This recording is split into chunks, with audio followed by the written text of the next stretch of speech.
भैया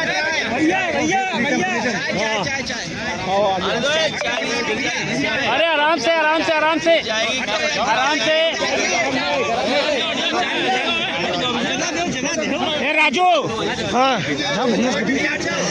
भैया, चाय, ए भैया भैया खड़े होके चाय, ए चाय लाओ, चाय चाय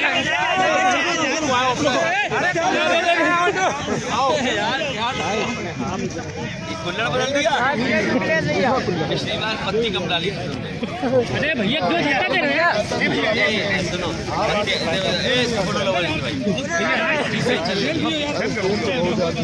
चलिए अच्छा।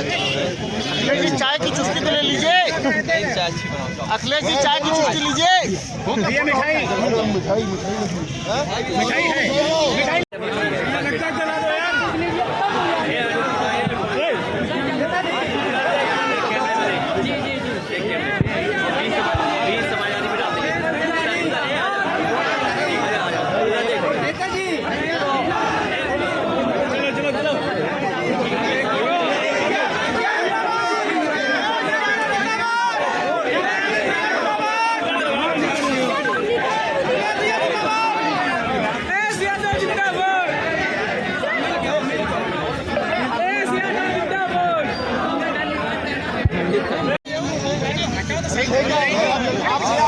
आप ही चले जाइए।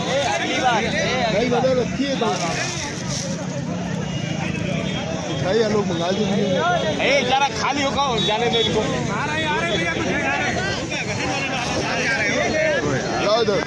लाओ सोनू,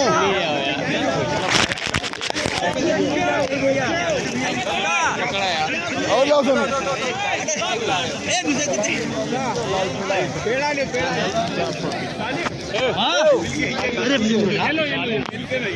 राजू मन मिल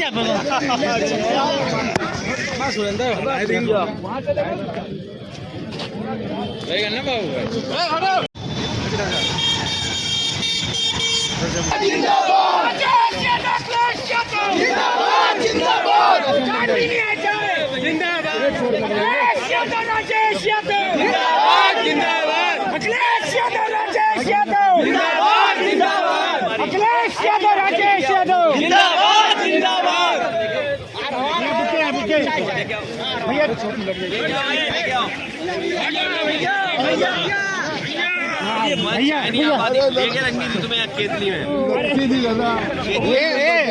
दौड़ न करो भैया, दुकान आ जाओ भैया, हट जाओ भैया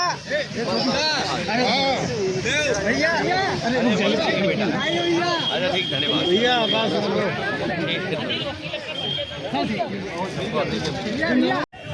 जाने से परहेज क्यों है? नहीं, हमारा परहेज नहीं है, मिला है। नहीं, निमंत्रण भी मिला और मैंने पत्र भी लिखा है।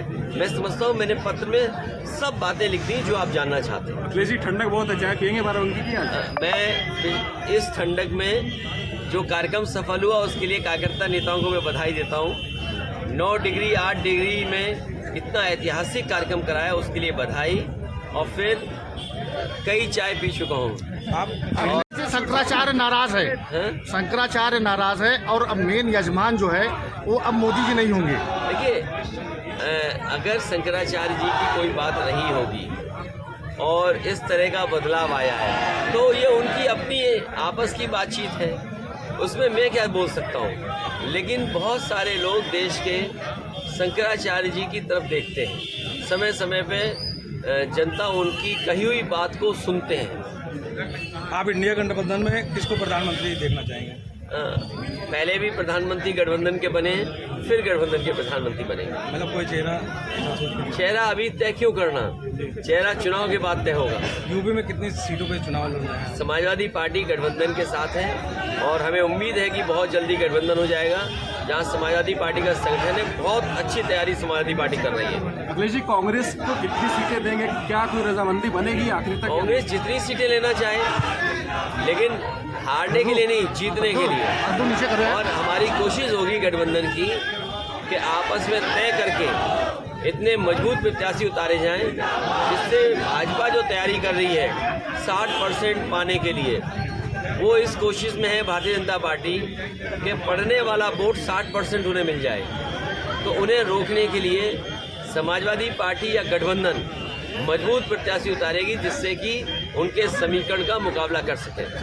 देखिए, हम तो उन्हें, अगर आपको याद हो, सपा और बसपा के गठबंधन की सबसे पहली शर्त यही थी कि वो प्रधानमंत्री बनेंगी। हम तो इसलिए वोट दे रहे थे उस गठबंधन में कि प्रधानमंत्री बने। और आज अगर ये भाषा इस्तेमाल हो रही है, जो रंग बदलने वाली बात है, तो कहीं ना कहीं मैं समझता हूँ उनके ऊपर दबाव है या दबाव होगा जिसके कारण उन्हें इस तरह की बात करनी पड़ रही है। किसका दबाव है? किसका ये तो मुझे भी नहीं पता, आप भी पता करो।